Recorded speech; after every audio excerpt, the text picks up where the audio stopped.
If you feel like all of your transitions are sounding the same and you want to mix things up, keep watching, as in this video, I'm going to show you 5 ways to mix on the drop so you're not just doing basic mixes the whole time. See, too often when you go out to clubs, you're going to hear DJs doing the same transitions over and over again.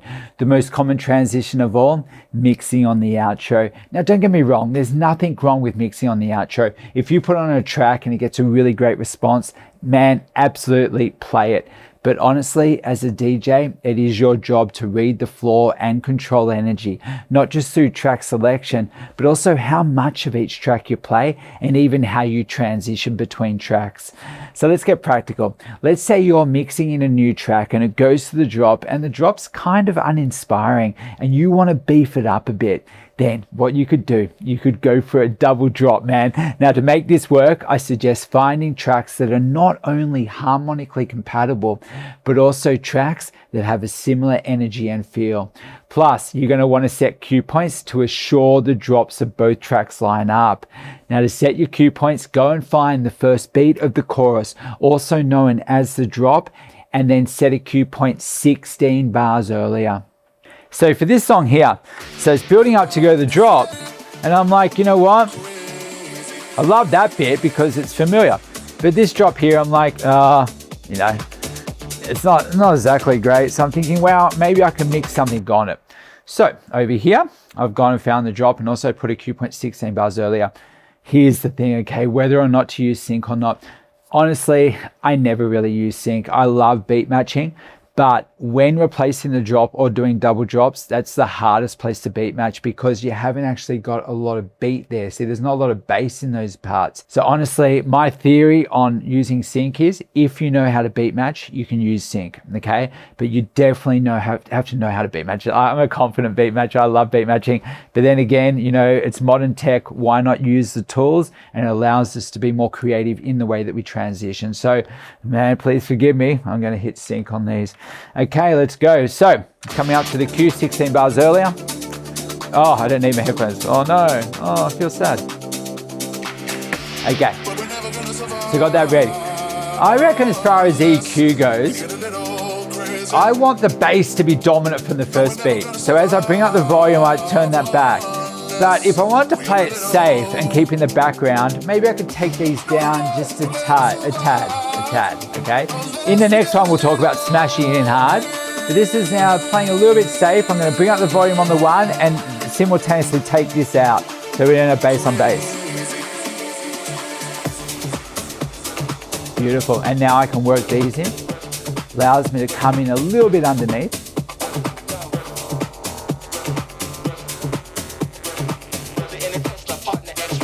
Beautiful. I think that's a good way to start with that EQ method too.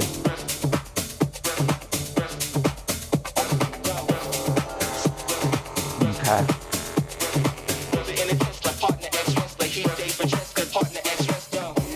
Beautiful. And then we've kept it going. That's beautiful. Let's go do another one. Okay, for this one, we'll do the same and just have a listen to the chorus here. It's kind of boring, so we're going to make it less boring. Let's go. Again, I might protect myself.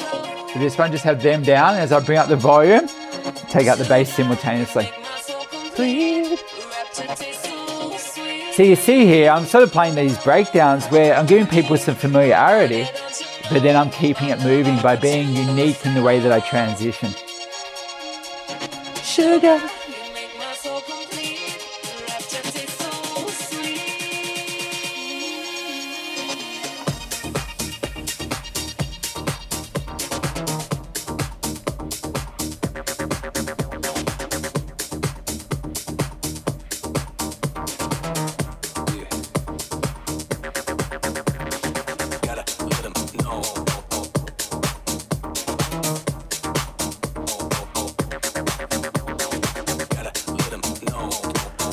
Okay.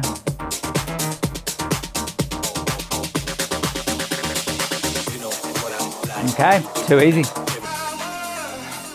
Bang to my brain.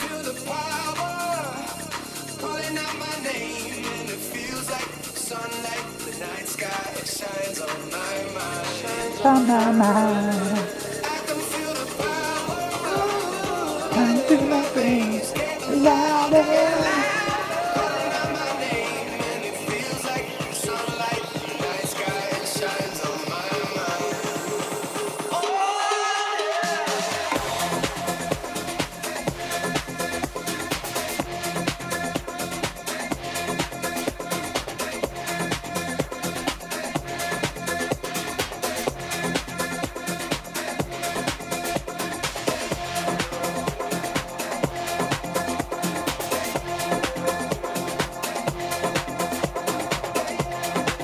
I'm going to let this one have this vocal before fading it out.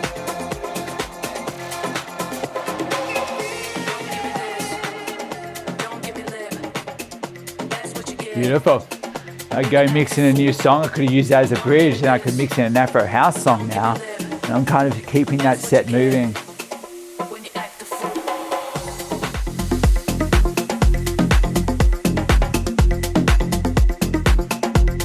But here's the thing, sometimes you just want your new track to come in full throttle. This means no more playing it safe, no working in the EQ from underneath, just full EQ and smash the volume fader all the way in. And to be honest, man, I honestly wish it was that easy. But the truth is, if you go smashing in your new track with the EQ fully up, it can sometimes sound a little bit jarring. Now, sure, up until now, we've used the EQ to soften the blow. But in this case, I don't want to soften the blow. I want my new track to hit hard, but I don't want it to sound like my new track hits so hard that it sounds unnatural and it just is like, whoa, right? So the cure to this is to control the levels with the trim. See, the trim is like a second volume control. So in this case, drop the trim just the smallest amount. Let's say 10:30, 11 o'clock. And then after you've brought in the volume, we're going to bring the trim back up to its home position at midnight. Now, I love mixing like this, especially when doing double drops. Let me show you a few now. Come on, dance with me, move your body, dance with me, move your body, dance with me, move your body, dance with me, move your body, your legs a beat.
Now, when people think of double drops, they often think of drum and bass, But here's the thing, the drum and bass drops are usually pretty intense, and when played together, things can get really messy quickly.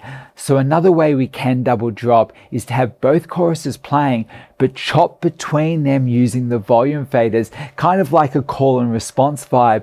Now my advice though, do this musically. And what I mean by that is, play one track for 3 bars, then the other one for the 4th bar, and just keep that pattern up, or just play around with music, like in a musical pattern kind of way. So you remember, right? Artists and producers use patterns when writing. So find 2 tracks that have a similar vibe, line up the drops, and then try to create your own patterns and stay consistent to that pattern throughout. Now I'll show you a couple now. Let's go.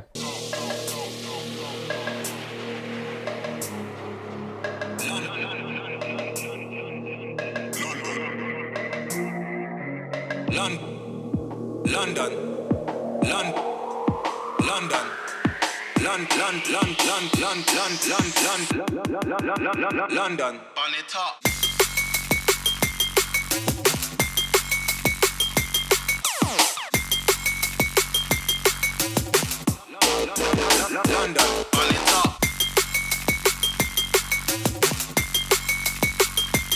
London on the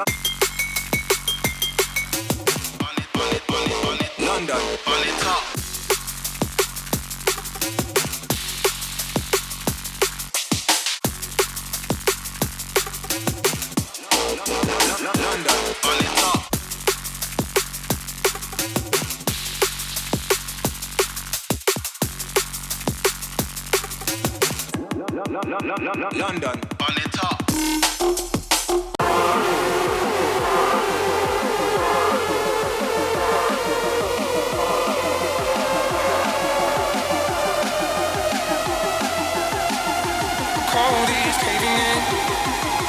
Patience is fading, so tell me if it's wrong. Tell me if it's wrong, alright. Tell me if it's wrong, alright. If it's wrong, alright. If it's wrong, alright.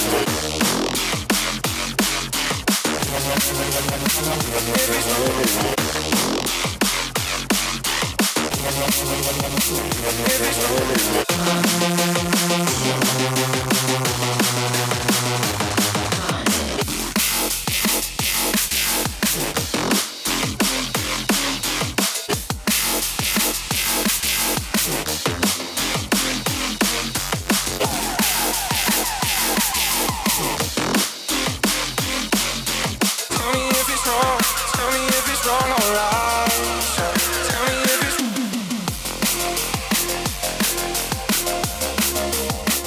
This example is probably the most practical of the lot, and that is to bring your new track in on the drop, but with the EQ down. And then when the main track starts to peel back, so let it have its chorus, then you can move on your EQ and make your new track dominant. So think of this one kind of like a backup singer, just waiting in the background for their opportunity to shine. Okay, let me show you.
The beauty of double drops is that you don't have to play the build-ups together.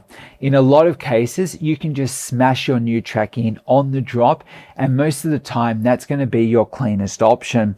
However, if the build-ups of both tracks actually complement one another, then why not mix in on the build-up? And an advantage of this is you can do your EQ work in the lead up to the drop, and that means then when the drop hits, man, it just makes for an even smoother transition.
All I ever needed is here in my heart.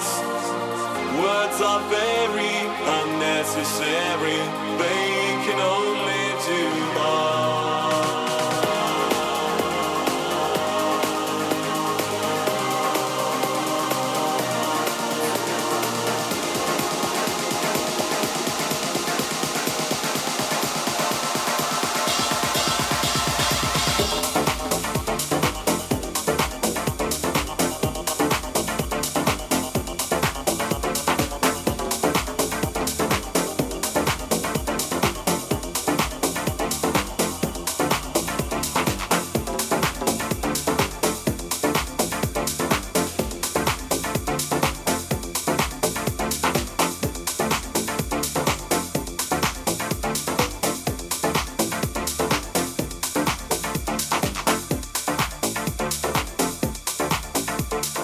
And double drops are all about intention. Don't just throw two tracks together and hope for the best. Instead, use double drops to create standout moments in your set, whether it's to bring more energy, shift the vibe, or showcase your creativity. Honestly, try out these 5 techniques, experiment with them in your next set, and let me know which one hits the hardest for you. I personally like that one where you bring it in full throttle. Anyway, if you're a beginner and you want to practice this and you're just not sure where to start or how to find tracks that work well together, man, you should 100% check out my brand new follow along playlist and transitions course. It's actually free as part of the complete package.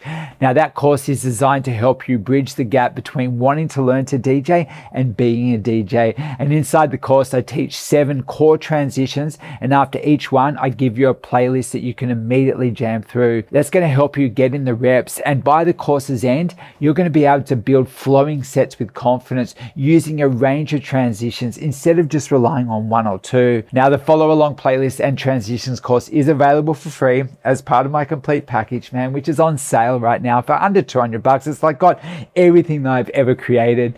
Anyway, thanks again for letting me do a little plug, and thanks again for all your support. I hope you found this video useful. I'll link my course in the description below. Anyway, thanks guys, and I'll see you in the next video. I love creating content for you. Okay, bye.